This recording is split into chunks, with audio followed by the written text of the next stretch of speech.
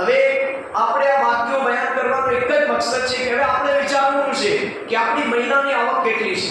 એ મહિનાની આવકની અંદર કસમ ખુદાની તમે ગૌસ પાકની નિયાઝની રકમ કાઢો, અલ્લાહ તમને આવતા વર્ષ સુધી બરકત જ બરકત આપશે। અને જેણે આચમાયેલો અમલ છે એને તો ખબર જ છે કે કેટલી બરકતો છે। તો શું કહ્યું,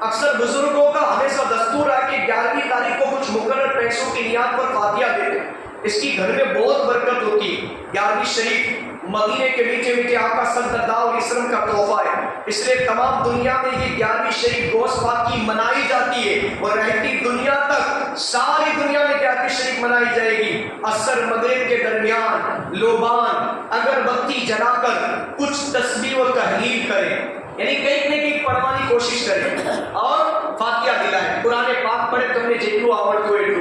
اللہ تعالیٰ 11ویں کے صدقے میں ہمیں پاک صاف اور اچھے ماحول میں رہنے کی توفیق رفیق عطا کرے۔ انہا مہینہ چاند چوئینے سورہ جلجال پڑھوانی سے بکرو جوانی گھڑی بدی فضیلت و کتابوں میں لکھے بیچے۔ آؤ جناب پیر پیرا میرا شیخ عبدالقادر جیلانی رضی اللہ تعالیٰ عنہ آپ مبارک مہینوں گھنیج برکتوں واڑو مہینوں چھے، انہا مہینہ میں اندر فضیلتوں نہ اندر گھڑی بدی فضیلتوں پر کتابوں کے اندر درج کرے گی چھے۔ ابو سعد عبداللہ بن احمد کا بیان ہے، ایک بار میری لڑکی فاطمہ گھر کی چھت سے یکایک غائب ہو گئی، میں نے پریشان ہو کر سرکار بغداد حضور سیدنا غوث پاک رحمت اللہ تعالیٰ علیہ کی خدمت بابرکت میں حاضر ہو کر فریاد کی۔ آپ رحمت اللہ تعالیٰ علیہ نے ارشاد فرمایا کہ کرک جا کر وہاں کے ویرانے میں رات کے وقت ایک ٹیلے پر اپنے ارد گرد حساب یعنی دائرہ باندھ کر چوکی باندھ کر بیٹھ جاؤ، وہاں بسم اللہ کہہ لینا اور میرا تصور باندھ لینا، رات کے اندھیرے میں تمہارے ارد گرد جنات کے لشکر گزریں گے، ان کی شکلیں عجیب و غریب ہوگی، انہیں دیکھ کر ڈرنا نہیں۔ سحری کے وقت جنات کا بادشاہ تمہارے پاس حاضر ہوگا اور تم سے تمہاری حاجت دریافت کرے گا، پوچھے گا تم سے، اسے کہنا مجھے شیخ عبدالقادر جیلانی قدس سرہ الربانی نے بغداد شریف سے بھیجا ہے، تم میری لڑکی کو تلاش کرو۔ چنانچہ کرک کے ویرانے میں جا کر میں نے حضور غوث پاک علیہ رحمت اللہ اکرم کے بتائے طریقے پر عمل کیا۔ رات کے سناٹے میں خوفناک جنات میرے حصار کے باہر گزرتے رہے، جنات کی شکلیں اس قدر ہیبت ناک تھی کہ مجھ سے دیکھی نہ جاتی تھی۔ سحری کے وقت جنات کا واسطہ گھوڑے پر سوار آیا، اس کے ارد گرد بھی جناتوں کا ہجوم تھا، مجمع تھا، حصار کے باہر ہی اس نے میری حاجت دریافت کی۔ میں نے بتایا کہ مجھے حضور غوث اعظم رحمت اللہ تعالیٰ علیہ نے تمہارے پاس بھیجا ہے۔ اتنا سننا تھا کہ ایک دم وہ گھوڑے سے اتر آیا اور زمین پر بیٹھ گیا۔ غوث پاک رضی اللہ تعالیٰ عنہ کا نام سن کر دوسرے سارے جن بھی دائرے کے باہر بیٹھ گئے۔ میں نے اپنی لڑکی کی گمشدگی کا واقعہ سنایا اس جنات کے بادشاہ کو، اس نے تمام جناتوں میں اعلان کر دیا کہ لڑکی کو کون لے گیا ہے۔ چند ہی لمحوں میں، تھوڑی دیر میں ایک چینی جنات کو پکڑ کر بطور مجرم اس بادشاہ جنات کے پاس حاضر کر دیا۔ پھر کیا تھا؟ جنات کے بادشاہ نے اسے پوچھا کہ کتب وقت حضرت غوث اعظم علیہ رحمت اللہ اکرم کے شہر سے تم نے لڑکی کیوں اٹھائی؟ وہ کانپتے ہوئے بولا عالی جان، میں دیکھتے اس پر عاشق ہو گیا تھا۔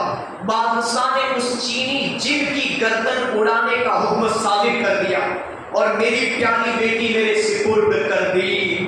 میں نے جنات کے بادشاہ کا شکریہ ادا کرتے ہوئے کہا ماشاء اللہ عز و جل، آپ سیدنا غوث اعظم رضی اللہ تعالیٰ عنہ کے بے حد چاہنے والے ہیں۔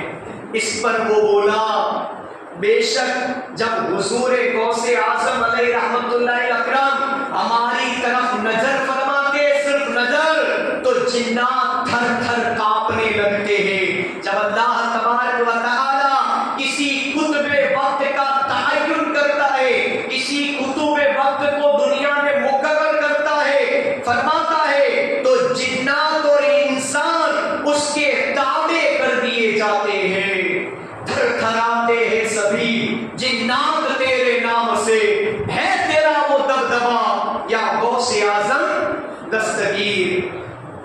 میرا پیارا اسلامی بھائیو غوث پاک ની એક કરામત છે હકીકતમાં કે غوث પાક رضی اللہ تعالی અનહોનું નામ સાંભળીને એમ સમજી લો કે જીન્ના તો આટલું કામ કરી દેતા હોય જીન્નાતોના બાદશાહ તો આપણે તો સુન્ની સહી અકીદા મુસલમાન છે ગૌસ પાકના સાચા ગુલામ છીએ અને ગૌસ પાક રદિયલ્લાહુ તાઆલાની ગુલામીનો પટ્ટો આપણા ગળામાં છે એ અલ્હમ્દુલિલ્લાહ ગૌસ પાક રદિયલ્લાહુ તાઆલાનો થી મુરીદ બનવાનો ફાયદો શું છે જાણો છો તમે કાદરી સિલસિલો હોય ચિશ્તી સિલસિલો હોય નક્શબંધી સિલસિલો હોય કે સોહરવર્દી સિલસિલો બધા સિલસિલા હુઝુરના કદમોમાં આપણાને પહોંચાડે છે મગર કાદરી સિલસિલાની વાત જ અલગ છે